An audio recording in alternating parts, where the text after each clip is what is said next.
ናችሁ? ደህና ናችሁ ወይ? መልካም እሁድ። ዛሬ እቤቴ ውስጥ ውድ ባሌ እስከሚነሳ ድረስ እነዚህ የማሳያችሁ ነገሮች ሁሉ አዘጋጀሁኝ። ከዛ ዳቦ መጋገር አለብኝ ብዬ ማታ ሌሊት ላይ ጋገርኩኝ። እቺን የመሰለች ዳቦ ቆንጆዬ ዳቦ ጋገርኩኝ። ግን የእውነት ለመናገር የውስጡን ከላይ በጣም ቆንጆ አይደለም። እሳት ለቀኩበትና ትንሽ ጠቆር አለ። ግን አልተበላሸም፣ ቆንጆ ነው። ሌላ ጊዜ ግን ከላይም ከታችም አሳያችኋለሁ። አሁን ከላይ ይቅርባችሁ። ለማንኛውም አሁን ውድ ባሌ ተነስቷል። ምግብ ልንበላ ነው ያዘጋጀሁትን ጁስ ልንጠጣ ነው። ያው እዚህ ጋር እንደምታዩት በቃ ትንንሽ ነገሮች ቆሎ፣ ፍሩቶች ምናምን አዘጋጃለሁኝ። የተለያየ በየሳምንቱ የተለያየ ነገር ነው ማዘጋጀው ለእሁዳችን መዝናኛ የሚሆን ማለት ነው። ዳን ረፍት ያለው እሁድ ነው እና እሁድ ሲቀመጥ የእውነት ነው በቃ ደስ የሚለኝና በቃ ጠረጴዛው ሙሉ መሆን እንዳለበት ይሰማኛልና አንዳንዴ ለሆዴ ነው እንደ እሁድ እንዲሆን ቤት የምፈልገው ማለት ያው ብቻዬን ሲሆን ማረጋለሁ። በጣም ወዳለሁ፣ ሻማ ወዳለሁ፣ አበባ ወዳለሁ።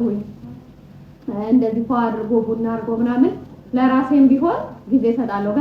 በጣም ማለት ነው። ግን ሞር ሲኖር ግን ምግብ አለ፣ ሁሉ ነገር በቃ ሙሉ ሆኖ እንደዚህ ቁጭ ብለን ምናምን አብረን ቲቪ እናያለን፣ እናወራለን።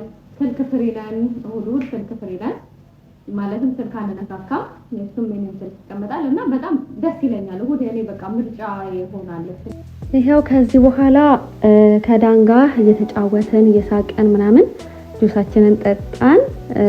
ቮይስ ኦቨር ያደረኩት ደግሞ የልጃችን ድምጽ በጣም ይጮህ ነበር ስለሚጫወት ምናምን እና ትርጉም የለውም ከኛ የምናወራው ይልቅ ድምጹ ያከረበሸ ብዬ ነው እና እንትን እያልኩ ነበረ።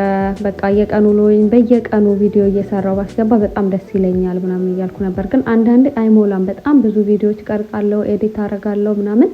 ግን ሼር ለማድረግና ፖስት ለማድረግ ለምን እንደምሰንፍ አላውቅም። ብቻ ስለዛም እያሰብኩኝ ምናምን ያው ጁሴን ጨረስኩት እዚህ ጋር።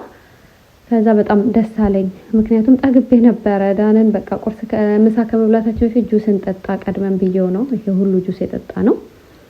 እና ያው የተዘጋጀውም ዳቦ መጣ። እዚህ ጋር ደግሞ ያው ትንሽ ላሳያችሁ ብዬ ነው፣ የተለየ ብዙ ነገር እንትን ባይልም ማለት ነው። ተጸልዮ ተቆረጠ ዳቦ። ግን የሚገርማችሁ እንዳሰብኩት አይደለም ማለት ከላይ ቢያርም በጣም ይጣፍጥ ነበር። የሆነ ራሴን ያደነቅኩ አይደለም። ግን ያው ሰው ራሱን ማድነቅ አለበት። ራሳችን ስንወድ ራሳችን ስናከብር ነው ሰው የሚያከብረንና በአንድ መንገድ ራሴን በጣም አደንቀዋለሁኝ።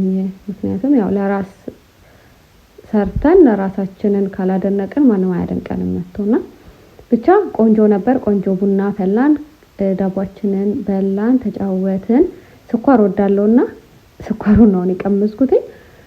ቆንጆ ነበረ። ብዙ ስኳር ነው ማደርገው። ዳን ደግሞ ስኳር አይጠጣም እና ያው እላችኋለሁኝ ቀኔ ይሄን ይመስል ነበረ።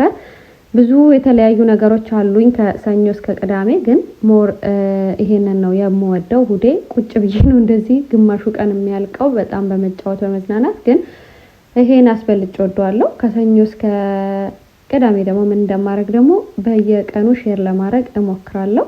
መልካም እሁድ። ቻው።